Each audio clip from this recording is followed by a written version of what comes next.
Menurut saya, memberikan pemahaman tentang ilmu kalam kepada masyarakat awam sangat diperlukan, karena ilmu kalam merupakan ilmu yang membahas tentang pemahaman serta pemikiran terhadap keyakinan, sehingga bisa meningkatkan kualitas keyakinan kita terhadap Allah Subhanahu wa Ta'ala. Selain itu, ilmu kalam juga bisa membuat kita berpikir secara logis sehingga tidak mudah terjerumus ke dalam aliran yang menyimpang dari ajaran agama Islam atau aliran yang ekstrim ke kanan maupun ekstrim ke kiri. Secara harfiah, arti dari kalam sendiri adalah pembicaraan.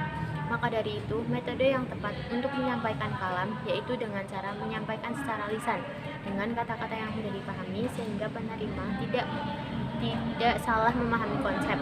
Selain itu, kita juga bisa melakukan kajian terhadap Al-Quran dan Hadis serta mencari referensi-referensi lain yang dapat menunjang pemahaman kita terhadap ilmu kalam.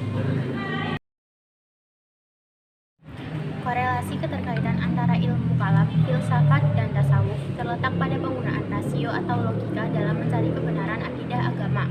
Komparasi dari ketiga hal tersebut sama-sama membahas tentang ketuhanan, namun kajiannya berbeda.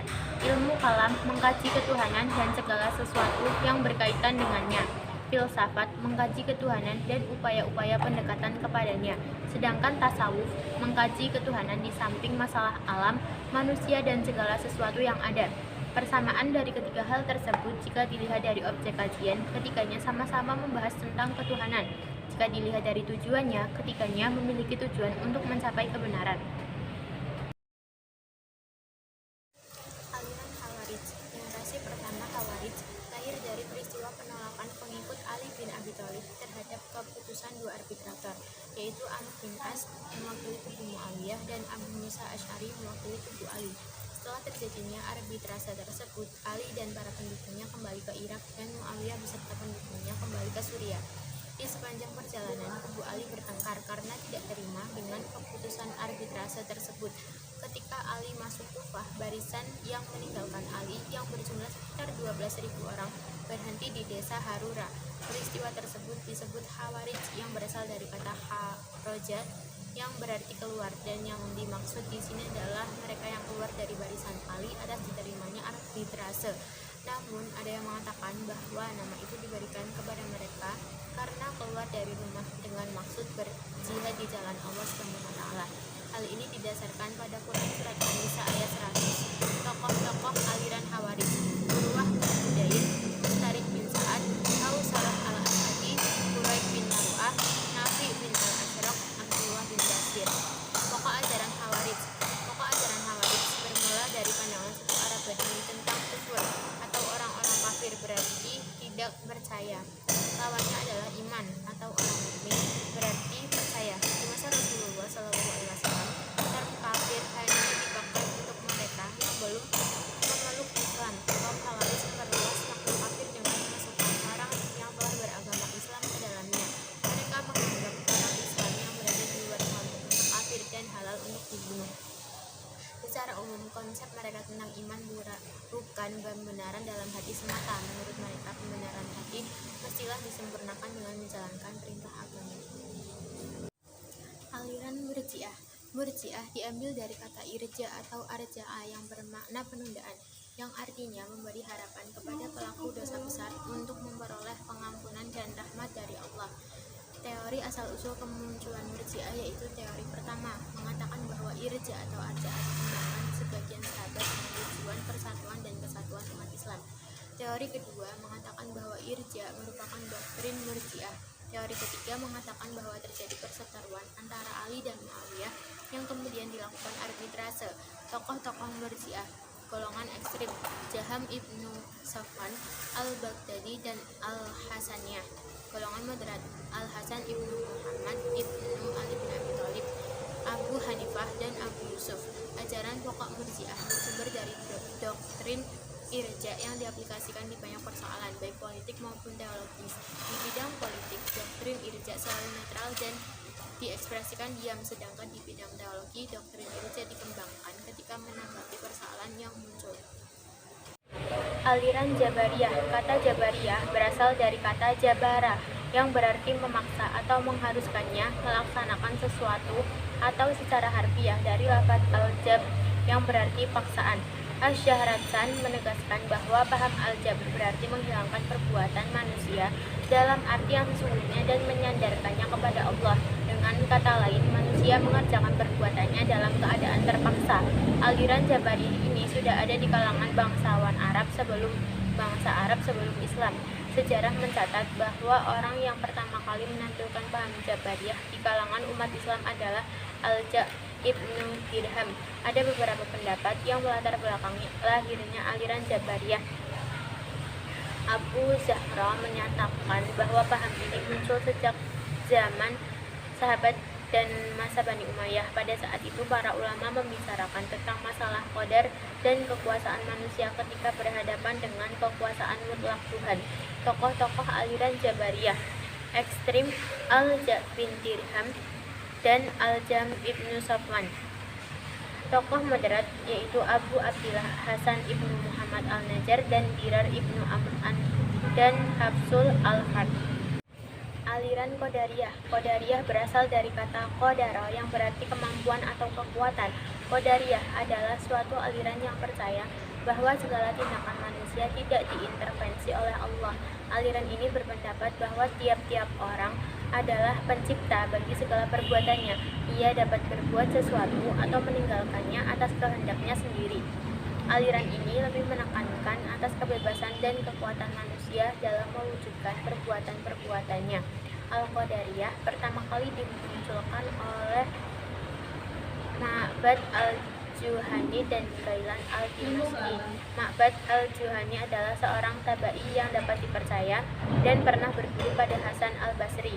Adapun Gailan al-Dimashqi adalah seorang orator yang berasal dari Damaskus. Tokoh-tokoh aliran Qadariyah yaitu Ma'bad al-Juhani dan Gailan al-Dimashqi. Aliran Mu'tazilah. Kata Mu'tazilah berasal dari kata i'tazala yang memiliki arti berpisah atau memisahkan diri, atau bisa juga diartikan menjauh atau menjauhkan diri.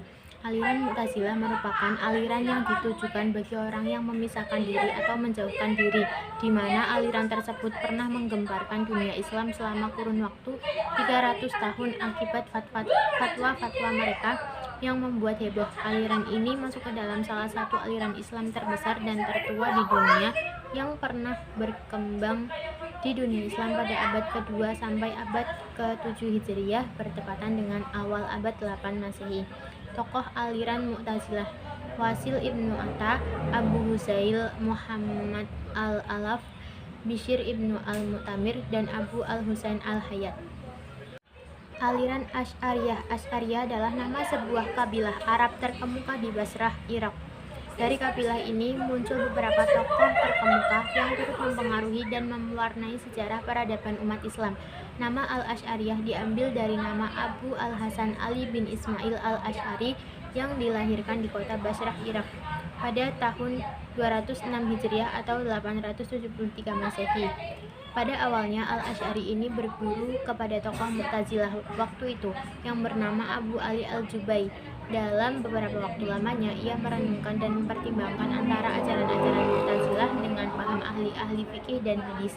Ciri-ciri orang yang menganut aliran Asy'ariyah adalah sebagai berikut. 1. Mereka berpikir sesuai dengan undang-undang alam dan mereka juga mempelajari ajaran itu. Yang kedua, iman adalah membenarkan dengan hati. Amal perbuatan adalah kewajiban untuk berbuat baik dan terbaik bagi manusia dan mereka tidak mengkafirkan orang yang berdosa besar.